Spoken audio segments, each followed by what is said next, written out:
श्री वाहिगुरु जी। श्री नानक अंगद गुरु अमरदास सुखकंद रामदास अर्जन गुरु बारसे हर गोबिंद। हरि राय हर कृष्ण गुरु तेग बहादुर चंद। दसवें गोबिंद सिंह गुरु नमो जोर कर बंद। जिसमें अमृत ज्ञान है मानक भगत वैराग। गुरु ग्रंथ साहिब उदद बंदों कर अनुराग। कहाँ बुद्ध प्रभ तुच्छ हमारी वर्ण सकै महिमा जो तिहारी। हम ना सकत कर सिफत तुम्हारी आप लिहो तुम कथा सुधारी। हम ना सकत कर सिफत तुम्हारी आप लिहो तुम कथा सुधारी। सतनाम वाहिगुरु साहिब जी दोहरा। देही किस की बापरी सिखी जे साबत होए। देह तो आवन जान है सिखी लभै कब कोए। वाहिगुरु जी का खालसा वाहिगुरु जी की फतेह। ਗਰੀਬ ਨਵਾਜ ਅੰਤਰਜਾਮੀ ਸੱਚੇ ਪਾਤਸ਼ਾਹ ਧੰਨ ਧੰਨ ਸ੍ਰੀ ਗੁਰੂ ਗ੍ਰੰਥ ਸਾਹਿਬ ਜੀ ਦੇ ਪਵਿੱਤਰ ਚਰਨਾਂ ਦੇ ਵਿੱਚ ਸੰਧਿਆ ਦੇ ਦੀਵਾਨ ਸਜੇ ਹਨ ਔਰ ਸਜੇ ਦੀਵਾਨਾਂ ਵਿੱਚ ਆਪਾਂ ਸਾਰਿਆਂ ਨੇ ਗੁਰੂ ਕਾ ਇਤਿਹਾਸ ਸਰਵਣ ਕੀਤਾ ਹੈ। ਪੰਥ ਪ੍ਰਕਾਸ਼ ਦੀ ਕਥਾ ਜੋ ਲੜੀਵਾਰ ਚੱਲ ਰਹੀ ਹੈ। ਭਾਈ ਸਾਹਿਬ ਭਾਈ ਰਤਨ ਸਿੰਘ ਜੀ ਭੰਗੂ ਨੇ ਪੰਥ ਪ੍ਰਕਾਸ਼ ਵਿੱਚ ਉਹ ਇਤਿਹਾਸ ਵਰਣਨ ਕੀਤਾ ਜਦੋਂ ਖਾਲਸਾ ਜੰਗਲਾਂ 'ਚ ਰਹਿੰਦਾ ਸੀ। ਪਿਛਲੇ ਸਮੇਂ ਸਨ। ਜ਼ਕਰੀਆ ਖਾਨ, ਪਹਿਲਾਂ ਅਸਲਮ ਖਾਨ, ਉਸ ਤੋਂ ਪਹਿਲਾਂ ਲਾਹੌਰ ਦਾ ਸੂਬੇਦਾਰ ਜ਼ਬਰਦਸਤ ਖਾਨ ਹੋਇਆ ਜਿਹਨੇ ਚਮਕੌਰ ਵਿੱਚ 10ਵੇਂ ਪਾਤਸ਼ਾਹ ਦੇ ਨਾਲ ਜੰਗ ਲੜਿਆ। ਜ਼ਬਰਦਸਤ ਖਾਨ ਤੋਂ ਬਾਅਦ ਅਸਲਮ ਖਾਨ, ਫਿਰ ਅਬਦੁਲ ਸ਼ਮੁੰਦ ਖਾਨ, ਫਿਰ ਜ਼ਕਰੀਆ ਖਾਨ। ਜ਼ਕਰੀਆ ਖਾਨ ਤੋਂ ਬਾਅਦ ਜਹੀਆ ਖਾਨ ਅਤੇ ਸ਼ਾਹ ਨਵਾਜ਼ ਖਾਨ। ਉਸ ਤੋਂ ਬਾਅਦ ਮੀਰ ਮੰਨੂ ਦਾ ਸਮਾਂ ਆਇਆ। ਮੀਰ ਮੰਨੂ ਤੋਂ ਬਾਅਦ ਜਹਾਨ ਖਾਨ ਵਗੈਰਾ ਅਬਦਾਲੀ ਦੇ ਬੰਦੇ ਇੱਥੇ ਕਾਮਯਾਬ ਹੋਏ, ਪਰ ਬਾਅਦ ਵਿੱਚ ਖਾਲਸੇ ਨੇ ਕਿਸੇ ਦੇ ਪੈਰ ਨਹੀਂ ਲੱਗਣ ਦਿੱਤੇ। ਸੋ ਭਾਈ ਮਨੀ ਸਿੰਘ ਜੀ ਦਾ ਪ੍ਰਸੰਗ ਆਰੰਭ ਹੋਇਆ। ਜਦੋਂ ਭਾਈ ਸਾਹਿਬ ਭਾਈ ਮਨੀ ਸਿੰਘ ਜੀ ਨੇ ਸ੍ਰੀ ਗੁਰੂ ਗ੍ਰੰਥ ਸਾਹਿਬ ਜੀ ਦੀ ਬੀੜ ਦਾ ਕਰਮ ਬਦਲਿਆ, ਭਾਵੇਂ ਉਹਨਾਂ ਨੇ ਕੰਮ ਭਲੇ ਵਾਸਤੇ ਕੀਤਾ ਕਿ ਗੁਰੂ ਸਾਹਿਬ ਜੀ ਦੀ ਬਾਣੀ ਹਰ ਇੱਕ ਸਿੱਖ ਪੜ੍ਹ ਸਕੇ। ਪੋਥੀਆਂ 5 ਗ੍ਰੰਥੀ 22 ਵਾਰਾਂ ਭਗਤ ਬਾਣੀਆਂ ਇਹ ਵੱਖਰੀਆਂ ਵੱਖਰੀਆਂ ਪੋਥੀਆਂ ਤਿਆਰ ਕਰਕੇ ਦਿੱਤੀਆਂ ਸਿੱਖਾਂ ਨੂੰ ਪੜ੍ਹਨ ਵਾਸਤੇ। ਤੇ ਆਦਿ ਦਸਮ ਦੀਆਂ ਬੀੜਾਂ ਦੇ ਜੋ ਸਰੂਪ ਭਾਈ ਸਾਹਿਬ ਨੇ ਤਿਆਰ ਕੀਤਾ ਸੀ ਉਹਦੇ ਵਿੱਚ ਪਹਿਲਾਂ ਸਭ ਤੋਂ ਗੁਰੂ ਨਾਨਕ ਦੇਵ ਜੀ ਦੀ ਬਾਣੀ, ਫਿਰ ਗੁਰੂ ਅੰਗਦ ਦੇਵ, ਗੁਰੂ ਅਮਰਦਾਸ, ਗੁਰੂ ਰਾਮਦਾਸ, ਗੁਰੂ ਅਰਜਨ ਦੇਵ, ਗੁਰੂ ਤੇਗ ਬਹਾਦਰ ਸਾਹਿਬ ਦੀ ਬਾਣੀ ਰਾਗਾਂ ਵਿੱਚੋਂ ਕੱਢ ਕੇ ਕਰਮ ਅਨੁਸਾਰ ਗੁਰੂ ਵਿਅਕਤੀ ਦੇ ਅਨੁਸਾਰ ਕੀਤੀਆਂ, ਗੁਰੂ ਸਾਹਿਬਾਂ ਦੇ ਸਰੂਪਾਂ ਦੇ ਮੁਤਾਬਕ। ਫਿਰ ਇਹ ਬੀੜ ਪੰਥ ਨੇ ਪ੍ਰਵਾਨ ਨਹੀਂ ਕੀਤੀ, ਨਾ ਪ੍ਰਵਾਨ ਪੰਥ ਨੇ ਰਾਖੀ। ਪੰਥ ਖਾਲਸਾ ਕਹਿਣ ਲੱਗਾ ਇਹ ਤੁਸੀਂ ਗੁਰੂ ਅਰਜਨ ਦੇਵ ਜੀ ਦੀ ਬਣਾਈ ਹੋਈ ਮਰਜ਼ਾਦਾ ਦਾ ਉਲੰਘਣ ਕੀਤਾ ਹੈ, ਇਸ ਕਰਕੇ ਤੁਹਾਡੇ ਬੰਦ ਕੱਟੇ ਜਾਣਗੇ। ਭਾਈ ਸਾਹਿਬ ਭਾਈ ਮਨੀ ਸਿੰਘ ਜੀ ਨੇ ਪੰਥ ਦਾ ਇਹ ਬਚਨ ਅੰਗੀਕਾਰ ਕੀਤਾ ਔਰ ਅਰਦਾਸ ਕਰਾਈ ਕਿ ਜਦੋਂ ਮੇਰੇ ਬੰਦ ਕੱਟੇ ਜਾਣ ਉਦੋਂ ਮੇਰਾ ਸਿੱਖੀ ਸਿਦਕ ਨਿਭ ਜਾਵੇ, ਮੇਰਾ ਮਨ ਨਾ ਡੋਲੇ, ਭਰੋਸਾ ਗੁਰੂ ਤੇ ਬਣਿਆ ਰਵੇ। ਸਿਰ ਜਾਵੇ ਤਾਂ ਜਾਵੇ, ਮੇਰਾ ਸਿੱਖੀ ਸਿਦਕ ਨਾ ਜਾਵੇ। ਇਹ ਅਰਦਾਸ ਭਾਈ ਮਨੀ ਸਿੰਘ ਜੀ ਨੇ ਕਰਵਾਈ। ਸੋ ਖਾਲਸਾ ਜੀ ਉਸ ਤੋਂ ਅਗਲੀ ਕਥਾ ਸਰਵਣ ਕਰੋ ਪਿਆਰ ਨਾਲ। ਸਾਰੀ ਸੰਗਤ ਆਖੋ ਸਤਨਾਮ ਸ੍ਰੀ ਵਾਹਿਗੁਰੂ ਸਾਹਿਬ ਜੀ। ਸਤਨਾਮ ਸ੍ਰੀ ਵਾਹਿਗੁਰੂ ਸਾਹਿਬ ਜੀ ਦੋਹਰਾ। ਦੇਹੀ ਕਿਸ ਕੀ ਬਾਪਰੀ ਸਿੱਖੀ ਜੇ ਸਾਬਤ ਹੋਏ। ਭਾਈ ਮਨੀ ਸਿੰਘ ਜੀ ਕਹਿਣ ਲੱਗੇ ਅਰਦਾਸ ਕਰੋ ਕਿ ਜਦੋਂ ਮੇਰੇ ਬੰਦ ਕੱਟੇ ਜਾਣਗੇ ਉਦੋਂ ਮੇਰਾ ਮਨ ਨਹੀਂ ਡੋਲੇਗਾ। ਇਹ ਬਖਸ਼ਿਸ਼ ਗੁਰੂ ਸਾਹਿਬ ਕਰ ਦੇਣ ਤਾਂ ਕਿ ਮੈਂ ਹੱਸਦਿਆਂ ਹੱਸਦਿਆਂ ਸ਼ਹੀਦੀ ਪਾ ਜਾਵਾਂ। ਕਿਉਂਕਿ ਇਹ ਸਰੀਰ ਤਾਂ ਕੀ ਚੀਜ਼ ਹੈ? ਕੁਝ ਵੀ ਨਹੀਂ। ਦੇਹੀ ਕਿਸ ਕੀ ਵਾਪਰੀ, ਵਿਚਾਰੀ ਦੇਹ ਕੀ ਚੀਜ਼ ਹੈ? ਇਹ ਤਾਂ ਮਿੱਟੀ ਦੀ ਮਡੋਲੀ ਹੈ। ਹਾੜ ਮਾਸ ਨਾੜੀ ਕੋ ਪਿੰਜਰ, ਪੰਖੀ ਬਸੈ ਵਿਚਾਰਾ। ਇਹ ਤਾਂ ਹੱਡੀਆਂ ਦਾ ਢਾਂਚਾ ਜੇ, ਮਾਸ ਦਾ, ਨਾੜੀਆਂ ਦਾ। ਇੱਕ ਦਿਨ ਜਾਣਾ ਹੀ ਜਾਣਾ ਹੈ। ਸਿੱਖੀ ਬੜੀ ਦੁਰਲੱਭ ਚੀਜ਼ ਹੈ। ਜੇ ਸਿੱਖੀ ਸਾਬਤ ਰਹਿ ਜਾਵੇ, ਦੇਹ ਤੋ ਆਵਨ ਜਾਣ ਹੈ, ਸਿੱਖੀ ਲੱਭੈ ਕਬ ਕੋਇ। ਦੇਹ ਤਾਂ ਆਣ ਜਾਣ ਵਾਲੀ ਚੀਜ਼ ਹੈ। ਸਿੱਖੀ ਕਦੋਂ ਲੱਭਦੀ ਹੈ? ਸਿੱਖੀ ਨਹੀਂ ਲੱਭਦੀ। ਸਿੱਖੀ ਬਹੁਤ ਮੁਸ਼ਕਲ ਲੱਭਦੀ ਹੈ। ਚਾਉ ਪਈ ਤਬ ਸਿੱਖਣ ਸੋਊ ਮਨ ਲਈ। ਇਹ ਬਚਨ ਗੁਰੂ ਕੇ ਸਿੱਖਾਂ ਨੇ ਭਾਈ ਮਨੀ ਸਿੰਘ ਜੀ ਦਾ ਮੰਨ ਲਿਆ। ਸਿੱਖਣ ਪੰਜਨ ਆਗਿਆ ਕਈ। ਪੰਜਾਂ ਸਿੰਘਾਂ ਨੇ ਅਰਦਾਸ ਕੀਤੀ, ਆਗਿਆ ਕੀਤੀ, ਬਚਨ ਕੀਤਾ ਖਾਲਸੇ ਨੇ ਸਿੱਖੀ ਸਾਬਤ ਸਿੱਖ ਕੀ ਰਹੈ। ਕਿ ਮਹਾਰਾਜ ਕਿਰਪਾ ਕਰੋ ਭਾਈ ਮਨੀ ਸਿੰਘ ਹੋਰਾਂ ਦੀ ਸਿੱਖੀ ਸਾਬਤ ਰਹਿ ਜਾਵੇ। ਕਰ ਅਰਦਾਸ ਸਿੱਖਣ ਦਿਓ ਕਹੈ। ਅਰਦਾਸ ਕਰਕੇ ਪੰਜ ਸਿੰਘਾਂ ਨੇ ਬਚਨ ਕਹਿ ਦਿੱਤਾ ਵੀ ਤੁਹਾਡੀ ਸਿੱਖੀ ਸਾਬਤ ਰਹੇਗੀ, ਗੁਰੂ ਸਾਹਿਬ ਕਿਰਪਾ ਕਰਨਗੇ। ਦੋਹਰਾ ਯੋ ਸਿੱਖਣ ਦਈ ਅਰਦਾਸ ਕਰ, ਤਉ ਭਏ ਕੰਮ ਸਿੱਖ ਰਾਸ। ਜਦੋਂ ਖਾਲਸੇ ਨੇ ਅਰਦਾਸ ਕਰ ਦਿੱਤੀ ਗੁਰੂ ਮਹਾਰਾਜ ਦੇ ਚਰਨਾਂ ਵਿੱਚ, ਤਾਂ ਭਾਈ ਸਾਹਿਬ ਮਨੀ ਸਿੰਘ ਜੀ ਦੇ ਸਾਰੇ ਕਾਰਜ ਰਾਸ ਹੋ ਗਏ। ਤਉ ਫਿਰ ਮਨ ਮਣੀ ਸਿੰਘ ਕੇ ਵੈਸੋ ਭਇਓ ਹੁਲਾਸ। ਭਾਈ ਮਨੀ ਸਿੰਘ ਦੇ ਮਨ 'ਚ ਖੁਸ਼ੀ ਪ੍ਰਗਟ ਹੋਈ ਕਿ ਮੇਰੇ ਬੰਦ ਕੱਟੇ ਜਾਣਗੇ, ਮੇਰੀ ਸਿੱਖੀ ਨਿਭ ਜਾਏਗੀ। ਜੇ ਸਾਨੂੰ ਪਤਾ ਲੱਗ ਜਾਏ ਵੀ ਸਾਨੂੰ ਕੋਈ ਸਜ਼ਾ ਮਿਲਣੀ ਹੈ ਤੇ ਅਸੀਂ ਤਾਂ ਪਹਿਲਾਂ ਹੀ ਮਰ ਜਾਂਦੇ ਹਾਂ। ਪਹਿਲਾਂ ਹੀ ਮਨ ਡੋਲ ਜਾਂਦਾ ਹੈ, ਘਬਰਾ ਜਾਈਦਾ ਹੈ। ਦੁੱਖ ਆਵੇਗਾ, ਕਸ਼ਟ ਆਵੇਗਾ। ਕਸ਼ਟ ਵੀ ਐਸਾ ਵੀ ਦੁਨੀਆ ਵਿੱਚ ਉਹਦੇ ਵਰਗਾ ਕਸ਼ਟ ਹੀ ਕੋਈ ਨਹੀਂ। ਬੰਦ ਕੱਟਣੇ, ਸਰੀਰ ਦੇ ਜੋੜ ਕੱਟਣੇ ਜਿਉਂਦੇ ਬੰਦੇ ਦੇ ਬੜੇ ਮੁਸ਼ਕਲ ਗੱਲ ਹੈ। ਸੋਚ ਕੇ ਹੀ ਬੰਦੇ ਨੂੰ ਕੰਬਣੀ ਛਿੜ ਜਾਂਦੀ ਹੈ। ਪਰ ਧੰਨ ਭਾਈ ਮਨੀ ਸਿੰਘ ਜੀ, ਇਹ ਖੁਸ਼ੀ ਕਿ ਮੇਰਾ ਸਿੱਖੀ ਸਿਦਕ ਨਿਭ ਜਾਏਗਾ। ਸਰੀਰ ਤਾਂ ਜਾਣਾ ਹੀ ਜਾਣਾ, ਅੱਜ ਨਹੀਂ ਤੇ ਕੱਲ੍ਹ ਇਹਨੇ ਲੱਕੜਾਂ 'ਚ ਸੜ ਜਾਣਾ, ਜਾਂ ਮਿੱਟੀ 'ਚ ਸੜ ਜਾਣਾ, ਜਾਂ ਪਾਣੀ 'ਚ। ਇਹ ਤਾਂ ਸਰੀਰ ਦੀ ਇੰਨੀ ਕੀ ਹਾਲਤ ਹੈ।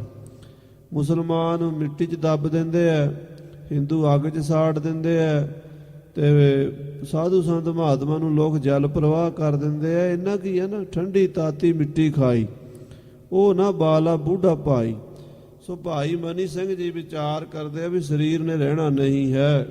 ਕਈ ਬਰਸ ਬੀਤਤ ਭਏ, ਸਮੋ ਪਹੁੰਚਿਓ ਆਏ। ਇਹ ਬਚਨ ਹੋਇਆ ਨੂੰ ਕਈ ਸਾਲ ਬੀਤ ਗਏ, ਲਗਭਗ 15-16 ਸਾਲ। ਇਹ ਉਸ ਤੋਂ ਬਾਅਦ ਦੀ ਗੱਲ ਹੈ ਜਦੋਂ ਬੀੜ ਤਿਆਰ ਕੀਤੀ ਸੀ। ਕਿਉਂਕਿ ਜਿਸ ਸਾਲ ਬੰਦੇ ਬਹਾਦਰ ਦੀ ਸ਼ਹੀਦੀ ਹੋਈ ਹੈ, ਉਸ ਸਾਲ ਮਾਤਾ ਜੀ ਨੂੰ ਭਾਈ ਮਨੀ ਸਿੰਘ ਚਿੱਠੀ ਲਿਖੀ ਹੈ। ਉਸ ਚਿੱਠੀ ਦੇ ਵਿੱਚ ਭਾਈ ਮਨੀ ਸਿੰਘ ਨੇ ਲਿਖਿਆ ਹੈ ਵੀ ਅਸੀਂ ਮਹਾਰਾਜ ਦੀ ਬਾਣੀ ਦਸਮ ਪਾਤਸ਼ਾਹ ਦੀ ਵੀ ਇਕੱਠੀ ਕਰ ਰਹੇ ਹਾਂ, ਤੇ ਗੁਰੂ ਗ੍ਰੰਥ ਸਾਹਿਬ ਦੀ ਬਾਣੀ ਦੇ ਵੀ ਪੋਥੀਆਂ ਲਿਖੀਆਂ ਜਾ ਰਹੀਆਂ ਨੇ। ਉਹ ਜਿਹੜੀ ਚਿੱਠੀ ਆ ਉਸ ਤੋਂ ਪਤਾ ਲੱਗਦਾ ਵੀ ਉਦੋਂ ਬੰਦੇ ਬਹਾਦਰ ਦੀ ਸ਼ਹੀਦੀ ਦੇ ਥੋੜ੍ਹੇ ਦਿਨ ਹੀ ਬਾਅਦ ਦੀ ਗੱਲ ਹੈ। ਬਲਕਿ ਉਹਦੇ 'ਚ ਇਹ ਗੱਲ ਵੀ ਆਈ ਹੈ ਵੀ ਪੂਜ ਮਾਤਾ ਜੀ ਕੇ ਚਰਨੋਂ ਪਰ ਮਨੀ ਸਿੰਘ ਕੀ ਡੰਡੌਤ ਬੰਦਨਾ, ਆਗੇ ਸਮਾਚਾਰ ਵਾਚਣਾ। ਪੁਰਾਣੀ ਬੋਲੀ ਹੈ, पूज माता जी के चरना पर मनी सिंह की डंडौत बंदना, आगे समाचार वाचना। इधर आने पर हमारा शरीर वायु का विकारी हो गया है। इधर यानी कि असी जदों दिल्ली तो आए हैं अमृतसर, इत्थे आके साडे शरीर नूं इत्थों दी हवा पानी फिट नहीं बैठी, शरीर ढिला रहिंदा। इधर आने पर हमारा शरीर वायु का विकारी हो गया है, पर हरमंदर की सेवा में आलक नहीं। ये भी लिखा भी सेवा ठीक चल रही है, सेवा च आलस नहीं, सेवा कर रहे हैं।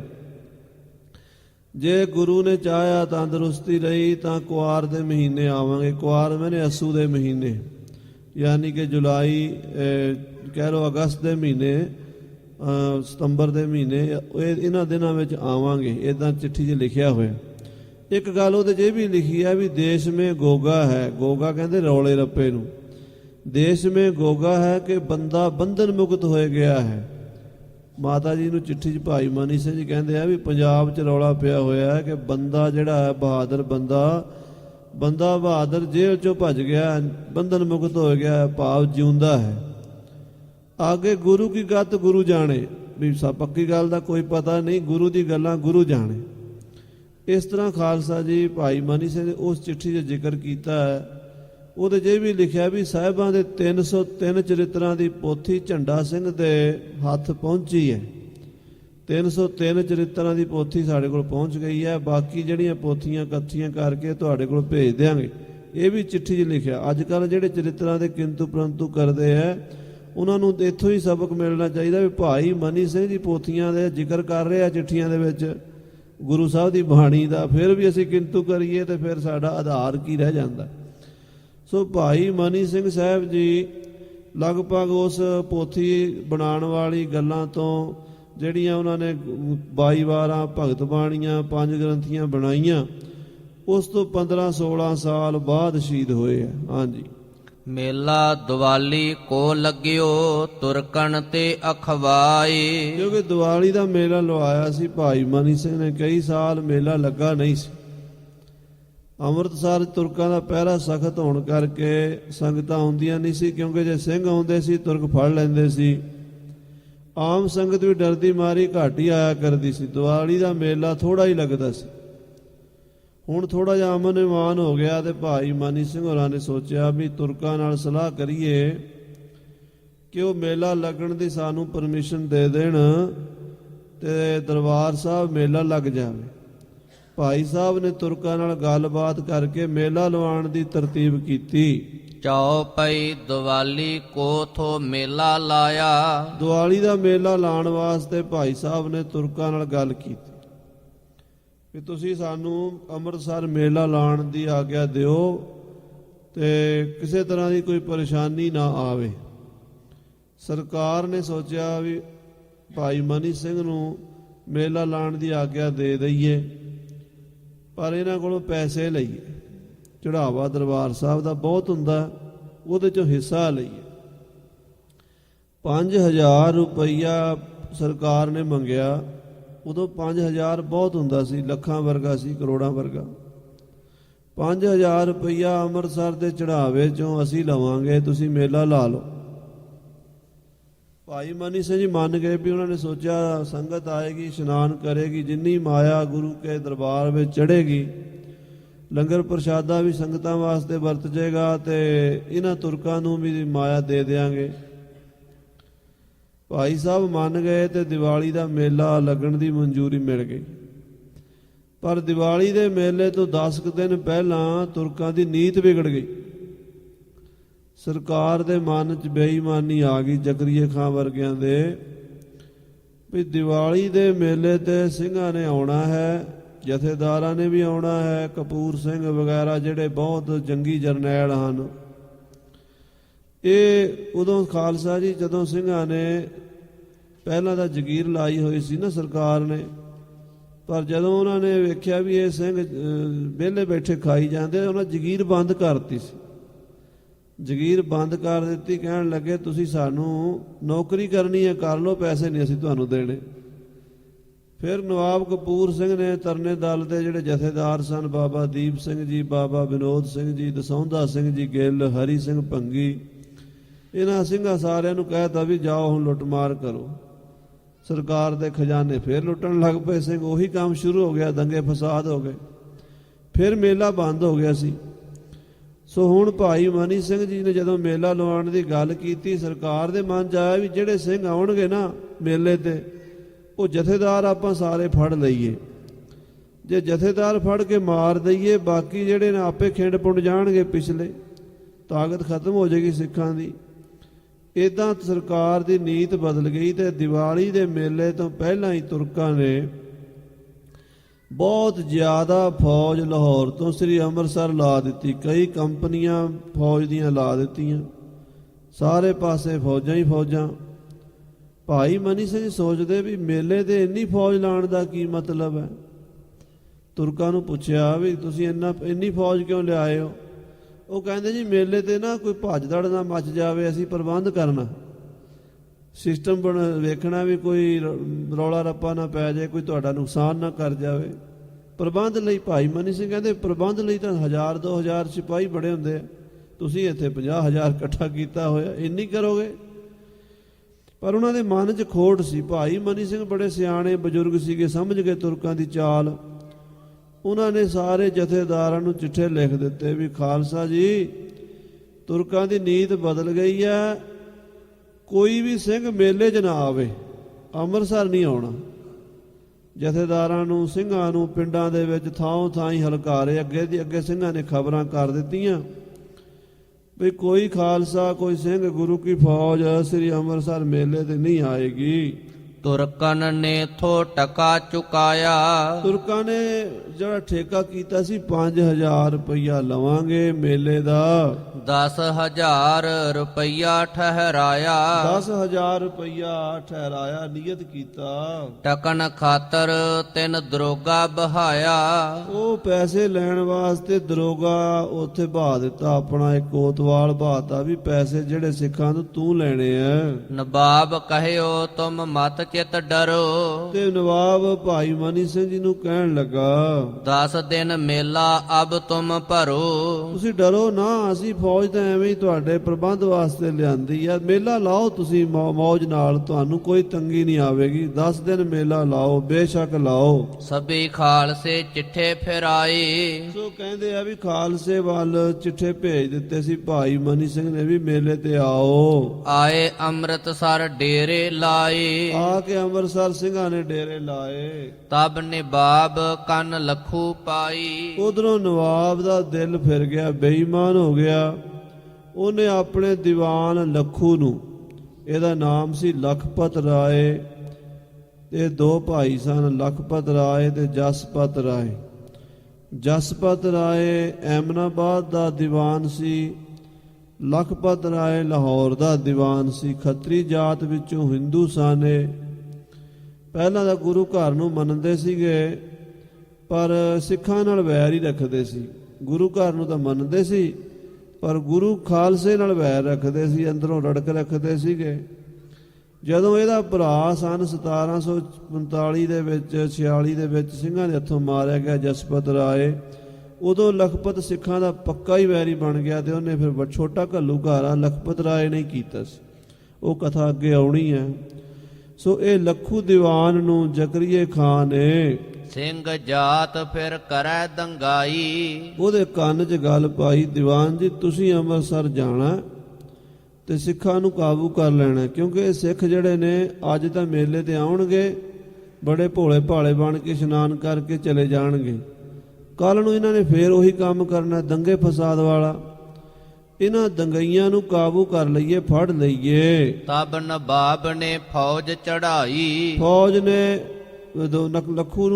ਲੱਖੂ ਦੇ ਗੱਲਾਂ ਵਿੱਚ ਵਿਚਾਰ ਕਰਕੇ ਨਵਾਬ ਜ਼ਕਰੀਏ ਖਾਨ ਨੇ ਫੌਜ ਭੇਜ ਦਿੱਤੀ। ਦੀਵਾਨ ਲੱਖੂ ਕੇ ਗੈਲੇ ਲਾਈ, ਲੱਖੂ ਨੂੰ ਉਸ ਫੌਜ ਦਾ ਅਗਵਾਈ ਬਣਾ ਦਿੱਤਾ ਵੀ ਤੂੰ ਇਹ ਫੌਜ ਨਾਲ ਲੈ ਕੇ ਜਾਣੀ ਹੈ, ਸਿੱਖਾਂ ਨੂੰ ਕਾਬੂ ਕਰਨਾ ਹੈ। ਤਬ ਲੱਖੂ ਕੋ ਖਾਨੇ ਕਹਿਓ, ਲੱਖੂ ਨੂੰ ਖਾਨ ਜ਼ਕਰੀਆ ਖਾਨ ਕਹਿਣ ਲੱਗਾ ਰਾਮ ਤੀਰਥ ਜਾਏ ਡੇਰਾ ਲਹਿਓ, ਕਿ ਰਾਮ ਤੀਰਥ ਜਾ ਕੇ ਤੂੰ ਡੇਰਾ ਪਾ ਲਈ, ਸਿੱਧਾ ਅੰਮ੍ਰਿਤਸਰ ਨਾ ਜਾਵੀਂ। ਅੰਮ੍ਰਿਤਸਰ ਦੇ ਨੇੜੇ ਰਾਮ ਤੀਰਥ ਹੈ ਨਾ ਜਿਹੜਾ, ਰਾਮ ਤੀਰਥ ਜਾ ਕੇ ਡੇਰਾ ਰੱਖੀ, ਸਿੱਧਾ ਅੰਮ੍ਰਿਤਸਰ ਨਾ ਜਾਈ। ਬਿਨ ਉਨ ਛੇੜਨ ਸਿੰਘ ਨਾ ਛਿੜਿਓ, ਕਿਉਂਕਿ ਜਿੰਨਾ ਚਿਰ ਸਿੰਘ ਉੱਥੇ ਨਹੀਂ ਆਉਂਦੇ ਤੂੰ ਛੇੜਖਾਨੀ ਨਾ ਕਰੀ। ਫੌਜ ਪੜੀ ਤੇ ਰਹੂ ਗੋ ਦੱਬਿਓ, ਕਿਉਂਕਿ ਜੇ ਫੌਜ ਰਾਮ ਥੰਮਣ ਬੈਠੀ ਹੋਏਗੀ ਸਿੰਘ ਵੀ ਦੱਬੇ ਰਹਿਣਗੇ। ਕਰੂ ਗੋ ਨਾ ਕੋ ਤੱਦੀ ਵਾਏ, ਸਿੰਘ ਕੋਈ ਗੜਬੜ ਨਹੀਂ ਕਰਨਗੇ, ਕੋਈ ਤੱਦੀ ਨਹੀਂ ਕਰਨਗੇ। ਇਮ ਕਰ ਦਇਓ ਲੱਖੂ ਸਮਝਾਏ, ਇਦਾਂ ਲੱਖੂ ਨੂੰ ਸਮਝਾ ਦਿੱਤਾ।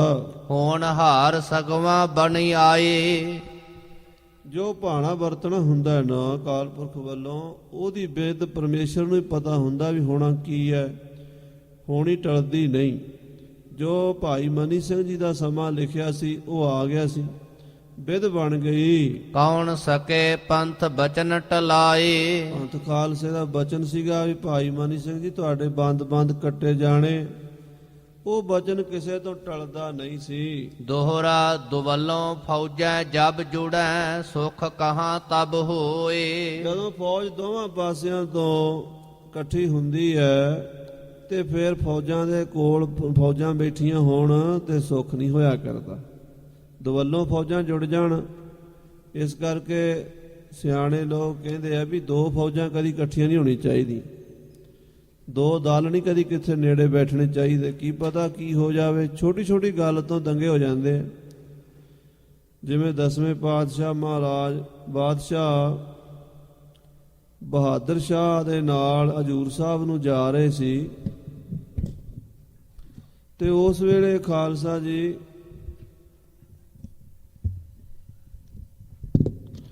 ਬਹਾਦਰ ਸ਼ਾਹ ਦੇ ਨਾਲ ਜਦੋਂ ਮਹਾਰਾਜ ਗਏ ਤੇ ਰਸਤੇ ਵਿੱਚ ਭਿਭੌਰ ਨਾਮ ਦਾ ਇੱਕ ਸਥਾਨ ਹੈ, ਉੱਥੇ ਜਾ ਕੇ ਭਗੌਰ ਕਰਕੇ ਇਹ ਗੁਰਸੋਭਾ ਵਿੱਚ ਜਗ੍ਹਾ ਦਾ ਨਾਮ ਆਇਆ ਹੈ ਦੱਖਣ ਦੇ ਵਿੱਚ। ਹੁਣ ਤੇ ਉੱਥੇ ਗੁਰਦੁਆਰਾ ਸਾਹਿਬ ਵੀ ਬਣਾ ਦਿੱਤਾ ਮਹਾਂਪੁਰਸ਼ਾਂ ਨੇ, ਬਾਬਾ ਮੋਹਨੀ ਜੀ ਨੇ, ਹਜੂਰ ਸਾਹਿਬ ਵਾਲਿਆਂ ਨੇ। ਨਾਗਪੁਰ ਤੋਂ ਕੋਈ 150 ਕਿਲੋਮੀਟਰ ਦੀ ਦੂਰੀ ਹੈ, ਹਜੂਰ ਸਾਹਿਬ ਤੋਂ ਵੀ 250-200 ਦਾ ਫਰਕ ਹੈ ਕਿਲੋਮੀਟਰ। ਉੱਥੇ ਜਗ੍ਹਾ ਹੈ। ਉੱਥੇ ਜਦੋਂ ਗਏ ਨਾ, ਬਹਾਦਰ ਸ਼ਾਹ ਦੀ ਫੌਜ ਵੀ ਨਾਲ ਜਾ ਰਹੀ ਸੀ ਤੇ ਸਿੰਘਾਂ ਦੀ ਫੌਜ ਵੀ ਜਾ ਰਹੀ ਸੀ। ਉੱਥੇ ਜਾ ਕੇ ਕੀ ਹੋਇਆ ਕਿ ਸਿੰਘਾਂ ਦੇ ਤੇ ਤੁਰਕਾਂ ਦੇ ਵਿੱਚ ਘੋੜਿਆਂ ਦੇ ਘਾਹ ਤੋਂ ਲੜਾਈ ਹੋ ਗਈ।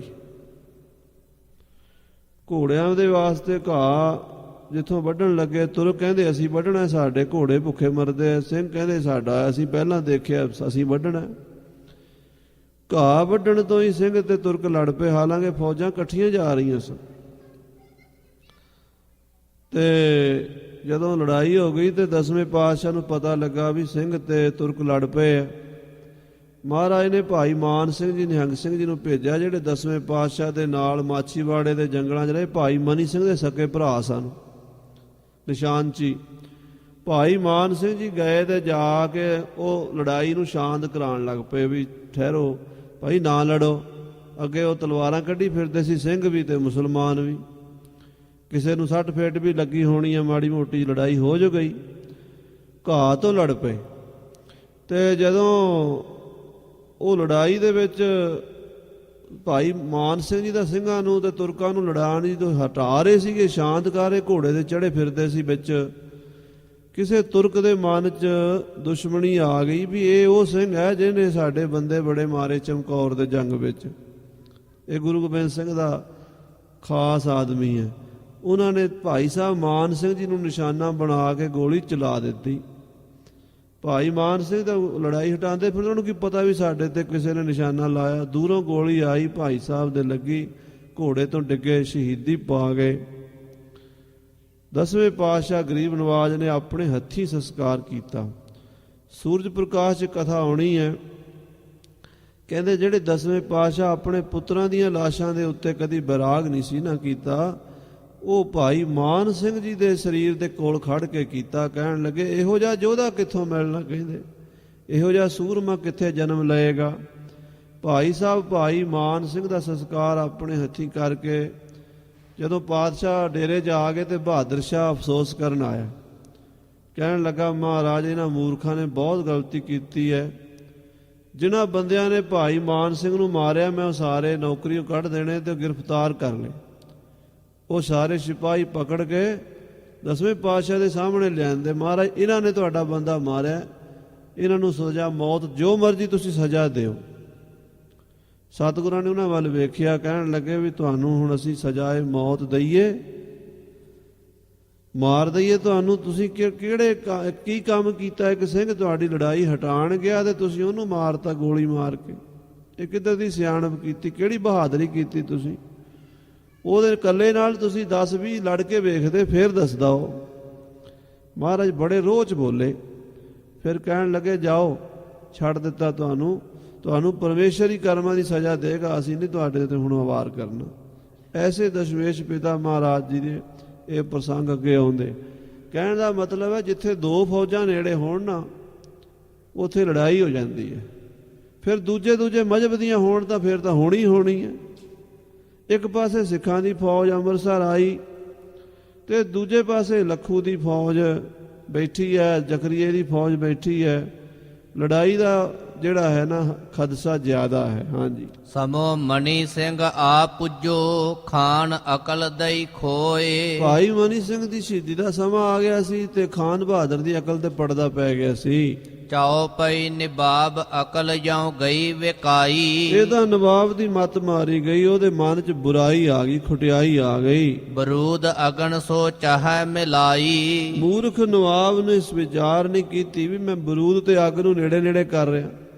ਅੱਗ ਦੇ ਨੇੜੇ ਬਰੂਦ ਤੇ ਬਰੂਦ ਦੇ ਨੇੜੇ ਅੱਗ ਤੇ ਧਮਾਕਾ ਤਾਂ ਹੋਣਾ ਹੀ ਹੈ। ਇੱਕ ਪਾਸੇ ਸਿੱਖਾਂ ਦੀ ਫੌਜ ਹੈ, ਇੱਕ ਪਾਸੇ ਸਰਕਾਰੀ ਫੌਜ ਭੇਜ ਰਿਹਾ। ਲੜਾਈ ਹੋਣ ਦਾ ਤਾਂ ਸਿੱਧਾ ਹੀ ਉਥੇ ਚਾਂਸ ਬਣੇਗਾ। ਸ਼ਾਹੇ ਦੋਏ ਆਓ ਮਸਤ ਸਿੰਘ ਦੋਏ। ਇੱਕ ਮੁਲਕ 'ਚ ਦੋ ਬਾਦਸ਼ਾਹ ਨਹੀਂ ਰਹਿ ਸਕਦੇ, ਇੱਕ ਜੰਗਲ 'ਚ ਦੋ ਬੱਬਰ ਸ਼ੇਰ ਨਹੀਂ ਰਹਿ ਸਕਦੇ ਮਸਤੇ ਹੋਏ। ਤੇ ਇਸ ਤਰ੍ਹਾਂ ਦੋ ਫੌਜਾਂ ਜਿਹੜੀਆਂ ਨੇ ਉਹ ਆਪਸ ਵਿੱਚ ਇਕੱਠੀਆਂ ਨਹੀਂ ਰਹਿ ਸਕਦੀਆਂ। ਹੋਏ ਇਕੱਤਰ ਕਬ ਸੁਖ ਹੋਏ। ਜੇ ਇਕੱਠੇ ਹੋਣਗੇ ਤਾਂ ਦੰਗਾ ਹੋਵੇਗਾ, ਸੁਖ ਕਦੀ ਨਹੀਂ ਹੋ ਸਕਦਾ। ਸਿੰਘਨ ਫੌਜ ਸੁਣੀ ਜਬ ਆਈ। ਜਦੋਂ ਸਿੰਘਾਂ ਨੇ ਸੁਣਿਆ ਵੀ ਤੁਰਕਾਂ ਦੀ ਫੌਜ ਆਈ ਹੈ ਤਉ ਸਿੰਘਨ ਦਿਲ ਔਰ ਬਿਹਾਈ। ਤਾਂ ਖਾਲਸੇ ਦੇ ਮਨ ਵਿੱਚ ਆ ਗਈ ਗੱਲ ਹੋਰ, ਹਮਕੋ ਮਾਰਨ ਫੌਜ ਸੋ ਆਈ। ਇਹ ਜਿਹੜੀ ਫੌਜ ਆਈ ਹੈ ਤੇ ਸਾਡੇ ਨਾਲ ਲੜਨ ਆਈ ਹੈ, ਹੋਰ ਕੀ ਕੰਮ ਇਹਨਾਂ ਨੂੰ?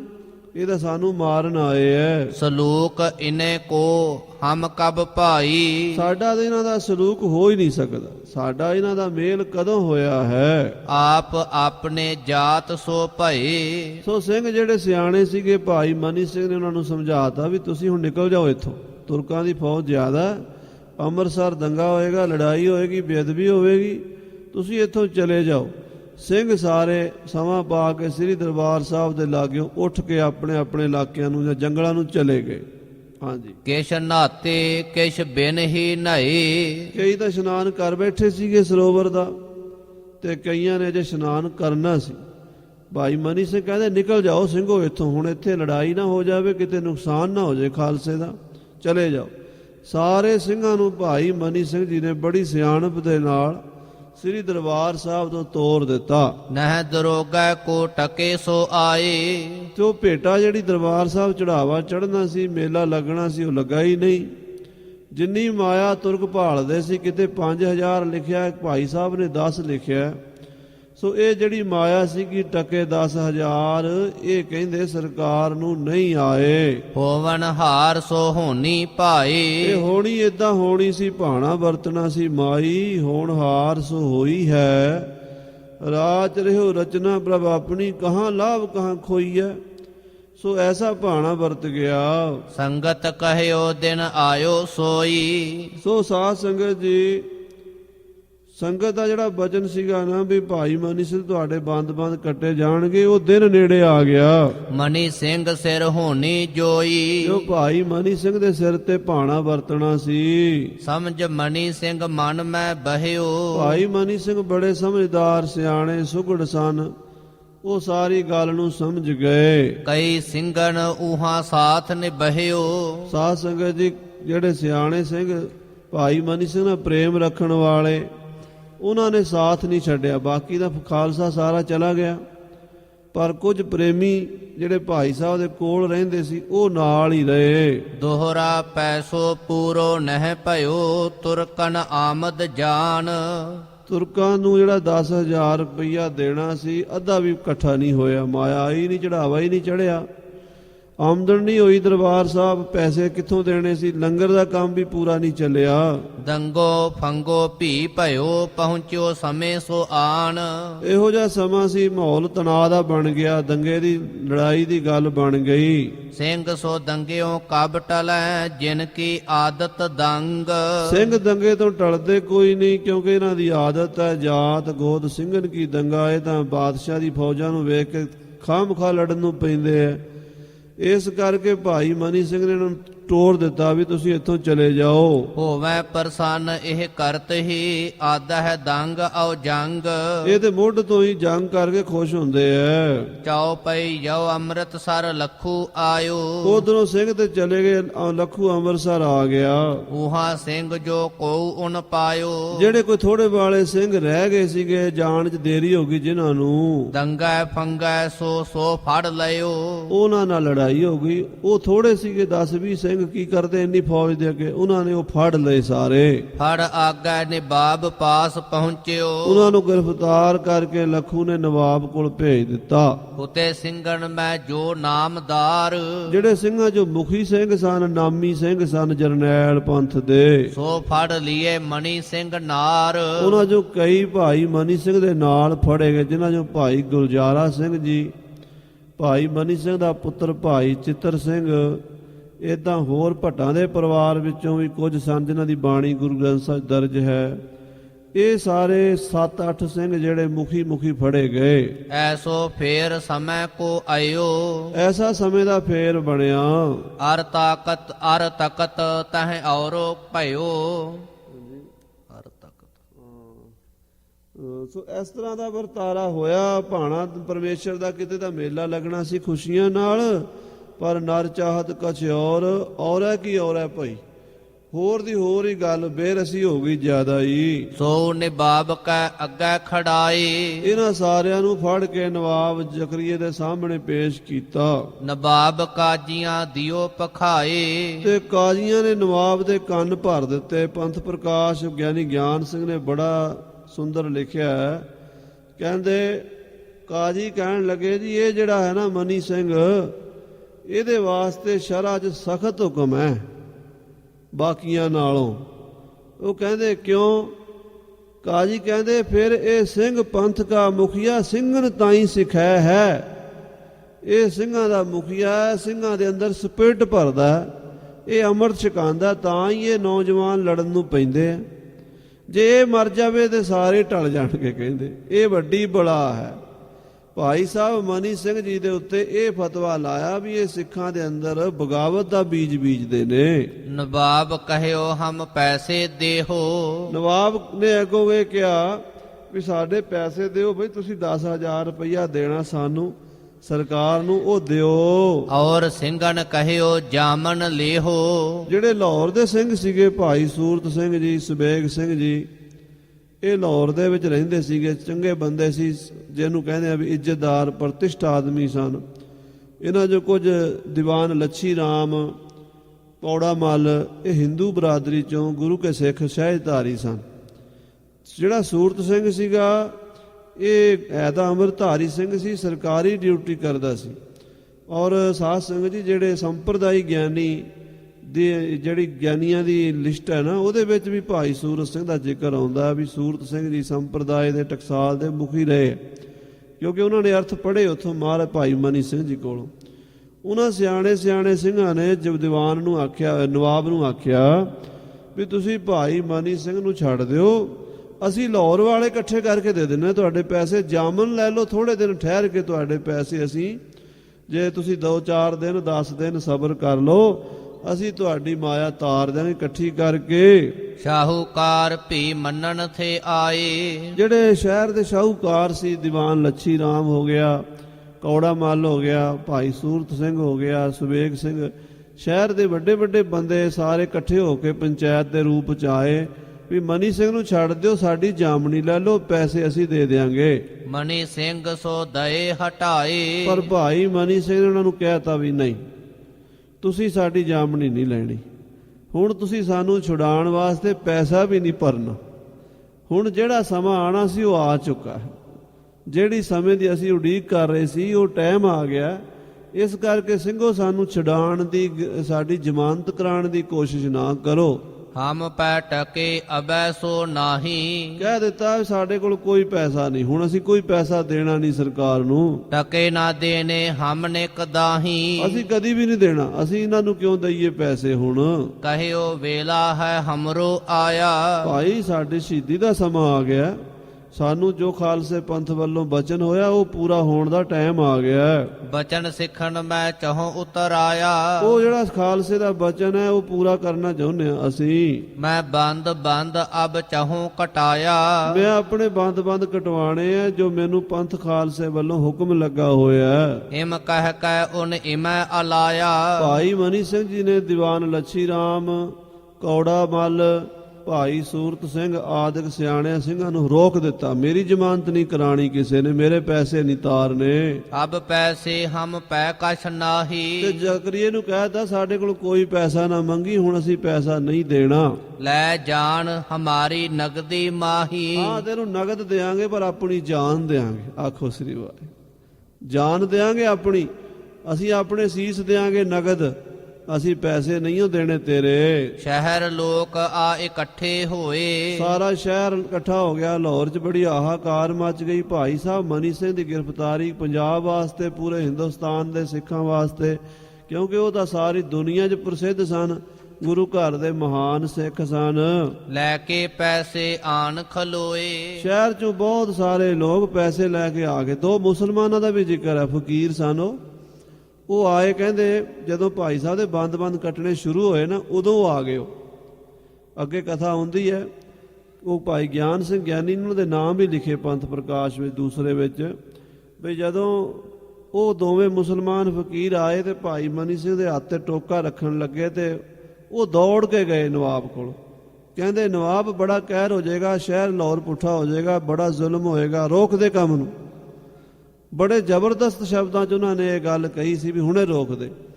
ਇਧਰ ਭਾਈ ਸਾਹਿਬ ਦੇ ਬੰਦ ਕੱਟਣੇ ਸ਼ੁਰੂ ਹੋ ਗਏ, ਉਧਰੋਂ ਨਵਾਬ ਨੇ ਹੁਕਮ ਦੇ ਦਿੱਤਾ ਵੀ ਬੰਦ ਕਰ ਦਿਓ, ਰੋਕ ਦਿਓ। ਪਰ ਜਦੋਂ ਉਹਨੂੰ ਹੁਕਮ ਆਇਆ ਉਹਨੇ ਚਿਰ ਨੂੰ ਭਾਈ ਸਾਹਿਬ ਸ਼ਹੀਦੀ ਪਾ ਗਏ।